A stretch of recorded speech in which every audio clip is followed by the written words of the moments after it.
Welcome, everyone. We're going to be talking about tocotrienols and tocopherols and their similarities and differences, controversy, scientific studies, structure, function, etc. And the important thing about vitamin E is the most abundant lipophilic antioxidant found in cells. Lipophilic simply means fat-loving. Since all cell membranes basically have a fatty cell structure, and the brain in particular is more than 60% or about 60% fat, this is important for many functions of the body, including the brain. Antioxidants protect cells from the damaging effects of free radicals, especially reactive oxygen species, or ROS, which damage cells and contribute to the aging process. Vitamin E stops the production of ROS formed when fat oxidizes. An example of this is vitamin E added to fish oil capsules to preserve the fats from oxidation. If anyone was to ask you, as occasionally has been asked of me, how much vitamin E is in this fish oil, it's just an IU or two, nothing large, because the vitamin E is there to protect that particular fish oil from going rancid, and it would get used up in part during that process, so it's not really measured, but it's in small amounts. So vitamin E also absorbs ultraviolet light and helps protect the skin from UV light-induced free radicals, and plays a role in the normal healing and immune functions in the skin as well. So by limiting free radical production, as well as through other mechanisms, vitamin E can help maintain healthy vascular structures and brain function. So the vitamin E family consists of the tocopherol family, alpha, beta, delta, and gamma.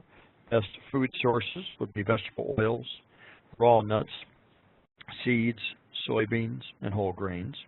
And the tocotrienol family, which also consists of similar named alpha, beta, delta, and gamma tocotrienols.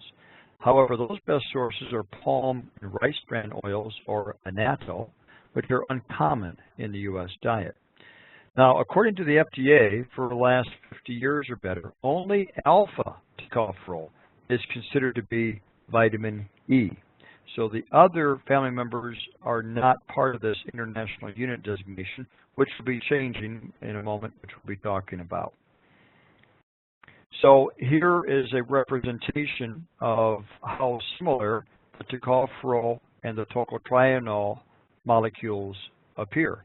The only difference is these double bonds here in the tocotrienol chain that gives it more flexibility in being able to wrap around a fat membrane and be more protective, more of a shield, more of an armor, so to speak, around the fat portions of the cell, which is one of the reasons why tocotrienols can be of more importance sometimes when it comes to antioxidant effects. Vitamin E content found in various fats and oils in our diet varies considerably. Notice here palm kernel oil has very little, however palm oil has a lot. And palm oil we'll be talking about later on when we go into our tocotrienols. As you can see here, tocotrienol represented in red is found in great abundance in palm oil compared to the other food sources. We don't get a whole lot in olive oil, for instance, but obviously we do in sunflower oil, which is one source of natural vitamin E, as well as soybean oil, and we'll be covering that in a moment as well. Now, here's an interesting thing. To obtain 400 international units of vitamin E, you would need to consume 10 cups of almonds or 13 tablespoons of wheat germ oil. Obviously, no one in their right mind would be eating 10 cups of almonds a day. I don't think we could handle that digestively or calorically. Same with wheat germ oil. Now, here's the first introduction to the subject because of the FDA labeling changes that are happening as we speak and for the next year and a half before they fully come into compliance. 400 international units, which is a unit of measurement, is now going to be designated as a milligram of weight, 268 milligrams. We're going to be covering that in a moment. Red palm tocotrienols, while palm oil has the highest concentration, one would have to consume 2 cups of palm oil a day to have any benefits. You can see how much it would take in terms of actual crude palm oil components to get down to a oil base and then get it in even more concentrated into its antioxidant components. So it takes from 60 pounds down to 41 grams in a typical bottle of red palm tocotrienol. So quite a lot of concentration going on in that process. So coming back to the FDA 2016 revisions that we alluded to in a moment ago, the new daily value for vitamin E is also changing. It is now 15 milligrams of what's referred to as RRR, alpha tocopherol, and that's lower than the previous 20 milligrams. And RRR simply means natural D-alpha portion. Again, that one member of the 8-member vitamin E family only has that designation. So simple math here to introduce this subject. 100 international units, 2/3 of that, or about 67 milligrams, it would be the RRR, the D-alpha tocopherol portion, per the new labeling laws. So we're starting to see labels gradually change for this year, and it'll be in full compliance by July of 2018. And again, 400 international units will be designated as 268 milligrams of RRR alpha tocopherol. And if you want to look more of that information, here is a link for that. Now, important thing to know, 3 national surveys done over a number of years have found that the American diet provides less than the RDA levels. So it is not in great abundance in our food supply unless we're eating a lot of the food sources of it or taking supplements. Speaking of food sources, here's an example here using, again, the old 30 IU designation. Again, 1 milligram is the same as 1.5 IUs when we're talking about natural vitamin E. Now, something to be aware of, synthetic vitamin E is a 1-to-1 ratio, 1 milligram, 1 IU, because synthetic vitamin E that is more likely to be found in drugstore brands, mass market, supermarket kind of brands quite often, would have perhaps a higher amount of weight listed for them, which might create some confusion with consumers that might come into a health food store and say, this vitamin E that I got at the drugstore says it has 400 milligrams of vitamin E.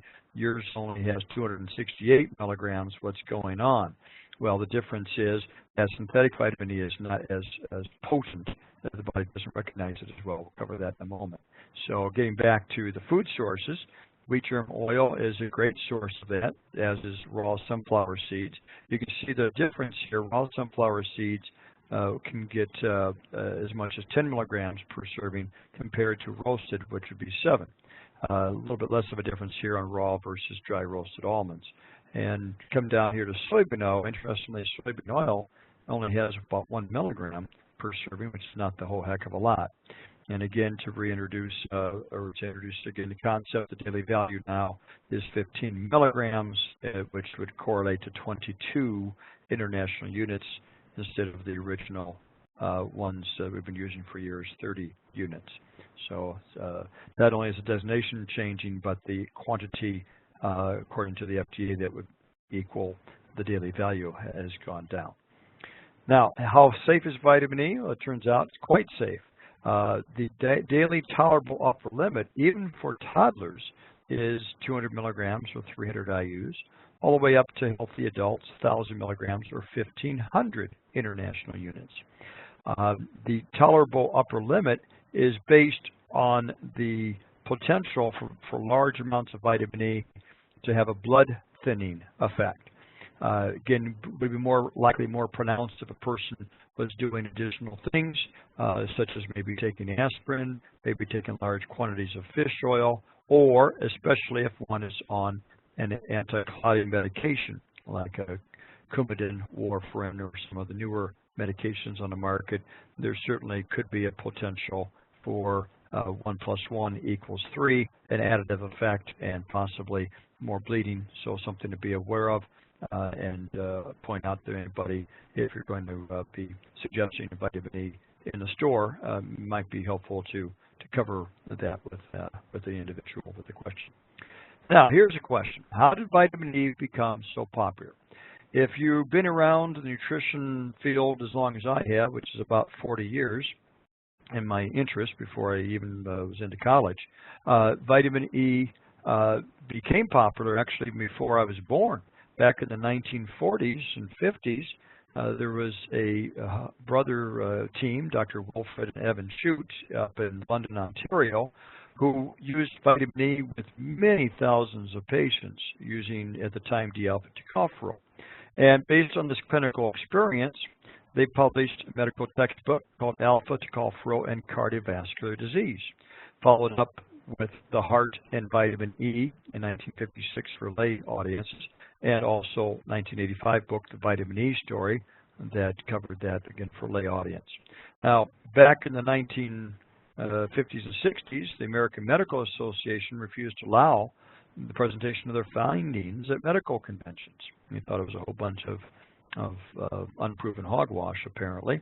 And in the early 1960s, U.S. Post Office prevented the mailing of vitamin E supplements. So there's been quite a interesting history with that. Now, if we fast forward about 4 decades to January of 2005, there was a meta-analysis done where 19 clinical trials were compiled together. And these were trials that either used vitamin E alone or vitamin E tested with other vitamins and minerals like in a multiple vitamin. Now, a meta-analysis is supposed to be looking at similar groups of populations, even though it might be studies that were looking at other things. So these 19 clinical trials were cherry-picked, but it turns out there was quite a wide range of things these other trials were looking at. So the data came to the conclusion that vitamin E may increase mortality, and that created a lot of concern. Well, this is January 2005. Well, this meta-analysis, some of the questions and concerns and criticisms that were brought up by other people is that these trials tested high dosages that involved adults with chronic diseases like diabetes or maybe a smoking history, or that it had previous heart attacks. So these may not be generalizable to healthy adults. Some trials evaluated multiple vitamin combinations, which is not really looking at vitamin E alone in certain amounts. And the findings also did not clearly establish that the lowest dosage of supplementation, what is associated with increased mortality risk. So a few months later, the same data was analyzed by an all-star team, and these are very good, well-known people like Don Hathcock and Jeffrey Blumberg and Annette Dickinson and Margaret Traber, Lester Packer, very well-respected scientists within the nutrition community, and they, analyzing the data, actually came up with a different conclusion. Vitamin E and C are safe across a broad range of intakes. So one has to be careful when they're reading the headlines or seeing what's appearing on the news. That's not ever the whole story quite often in that regard. The conclusion from one columnist was, keep taking your vitamin E. Those studies you've heard about are badly flawed. So, getting back to alpha tocopherol, as we mentioned before, the only form recognized to meet human requirements. Now, serum concentrations depend on the liver, which takes up the nutrient after absorption from the intestines. Now, here's a very important concept. The liver preferentially re-secretes only alpha tocopherol via the alpha tocopherol transfer protein, which we'll be using the term TTP throughout the rest of this presentation, which metabolizes and excretes the other vitamin E forms. So the blood and cellular concentrations of the other forms of vitamin E family are lower and have been the subject of less research.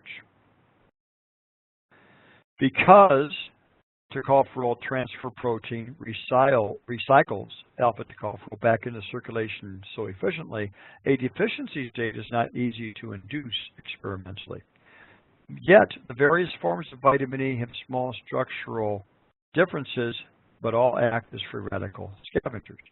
So while there are huge differences in their biological activity, and TTP determines why those biological differences occur, so while gamma tocopherol is is the most prevalent form in the human diet, alpha tocopherol is the most biologically available form that we find circulating through the bloodstream and through the body. So it is the tocopherol transfer protein is so efficient at this process. The alpha tocopherol has a 100% transfer rate, while gamma tocopherol only has a 9% transfer rate, and delta tocopherol even less. So the plasma half-life of alpha tocopherol, 48 hours, quite long-lasting in the plasma. That's just the half-life. That doesn't mean it's out of the body in 48 hours. That means half of it's gone in 48 hours, and then the other half would be a period of time after that. However, gamma tocopherol is basically has a half-life of 12 hours, whereas DL alpha tocopherol, which is again synthetic, the L after the D, of course, indicates that it's a 50-50 molecule, dextro and levo, left and right-handed molecules. Again, D alpha tocopherol, the DL alpha tocopherol synthetic, usually a petroleum oil derived, but those also has a 12-hour half-life and is half as active. Now, research has shown that the tissues preferentially absorb D alpha tocopherol better than the synthetic DL alpha form. So natural is better. I think we all know that inherently. Now, what are the deficiency symptoms of vitamin E? Well, they can be loss of feeling or tingling sensation.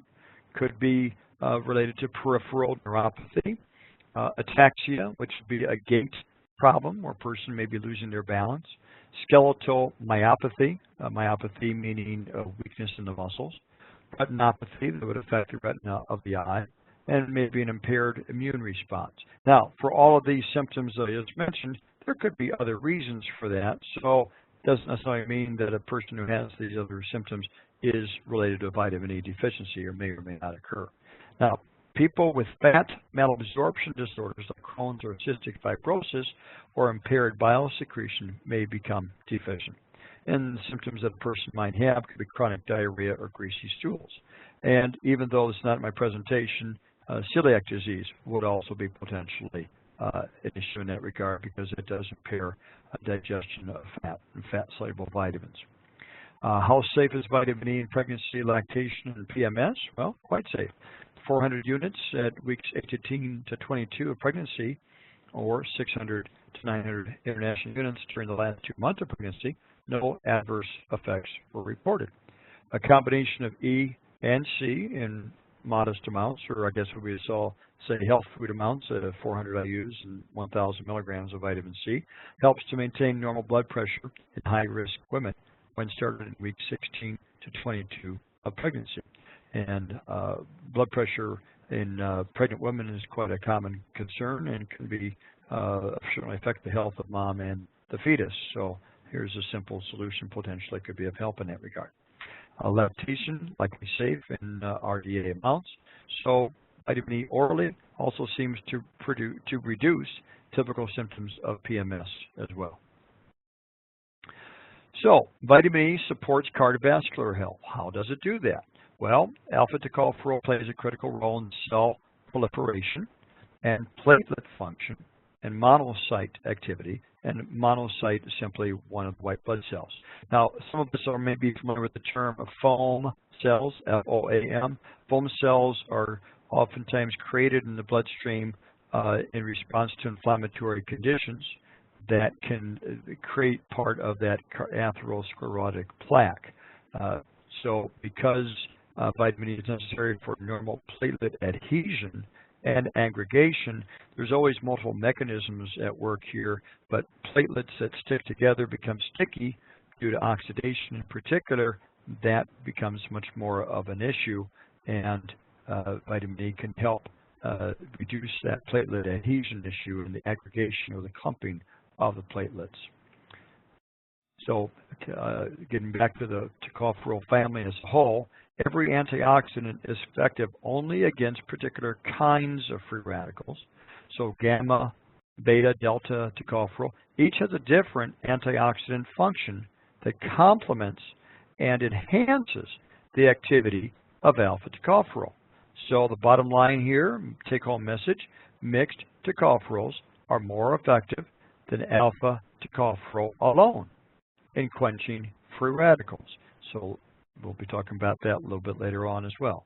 So high doses of alpha tocopherol alone could reduce the blood levels of gamma tocopherol by 30 to 50%. So that's not a good trade-off. This could explain why some studies have shown mixed results. So here again, gamma tocopherol is more effective in scavenging free radicals and nitrogen-oxygen species that cause inflammation and neurodegenerative disorders.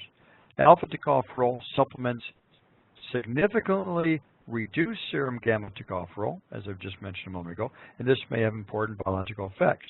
So therefore, any potential health benefits of alpha tocopherol supplements may be offset by deleterious changes in the bioavailability of other forms of tocopherols and tocotrienols.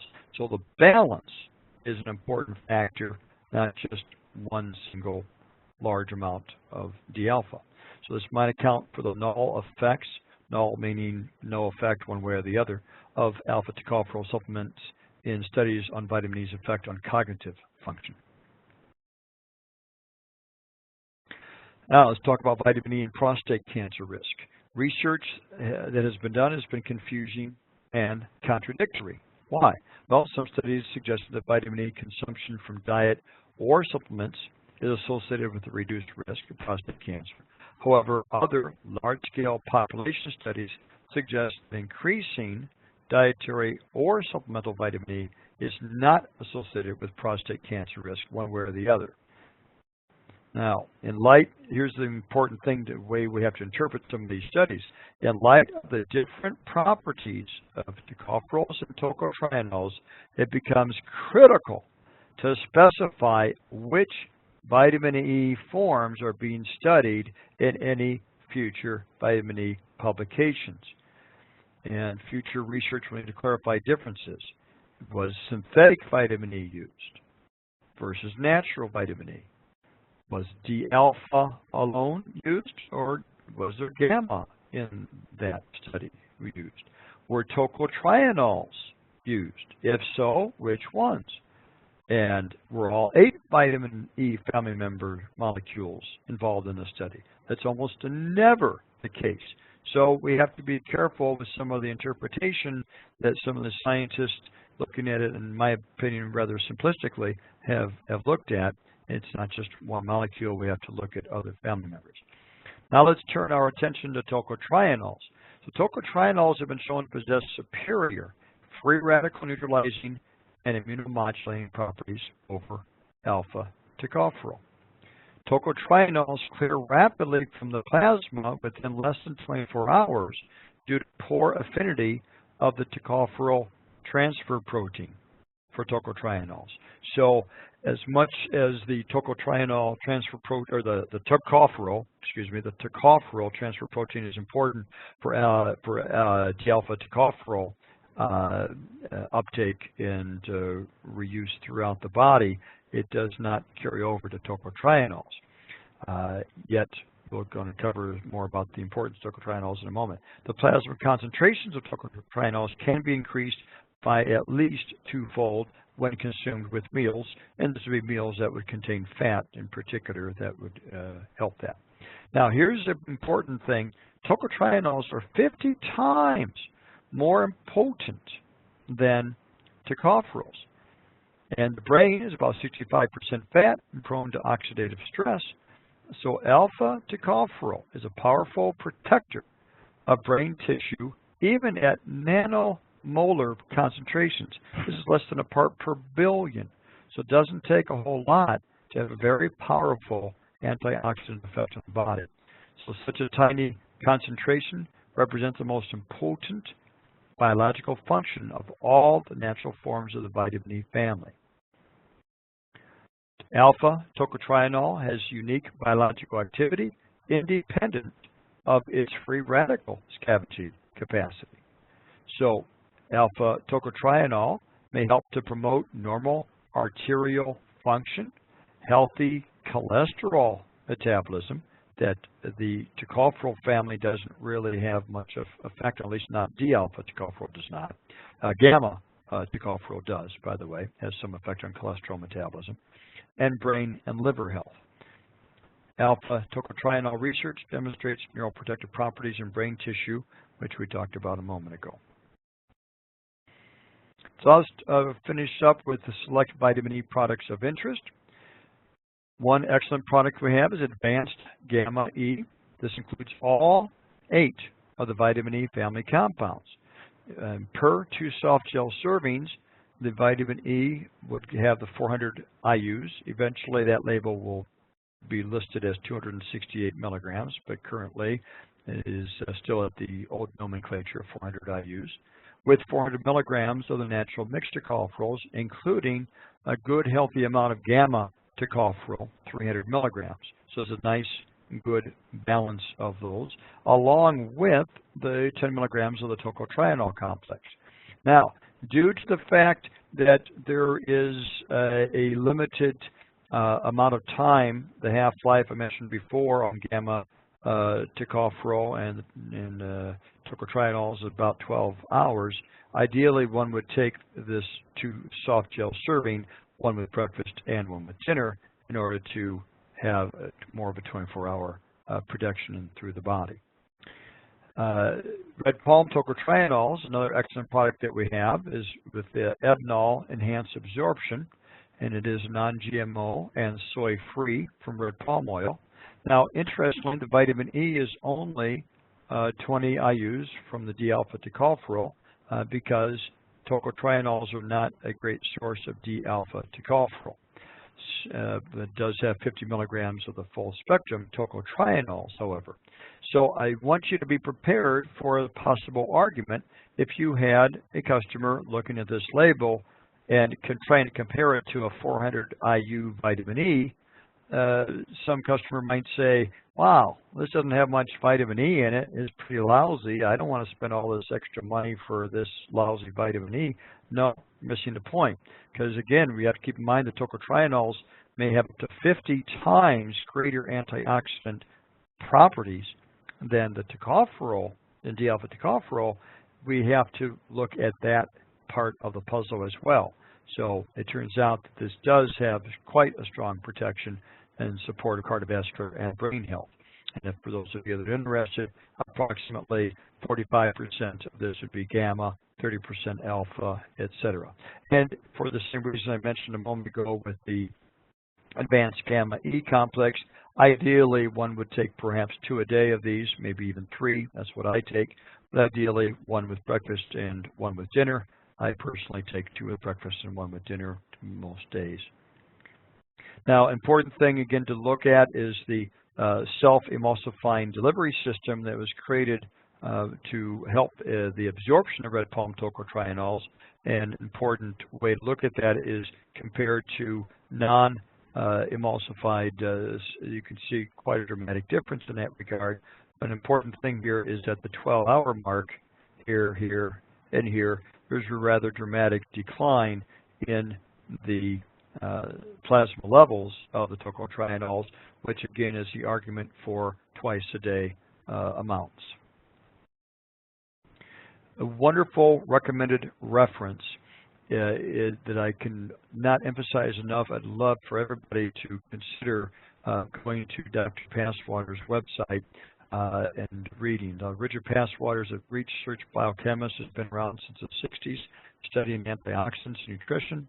He's been the author of many books and articles on nutrition. He's been the science editor for Whole Foods magazine for many years. Many of you might have seen some of his articles over the years. And some of his articles of vitamin E are available at his website, drpasswater.com and or WholeFoodsMagazine.com. You can search for the Vitamin Connection because he covers a lot more details than I can cover in this brief presentation.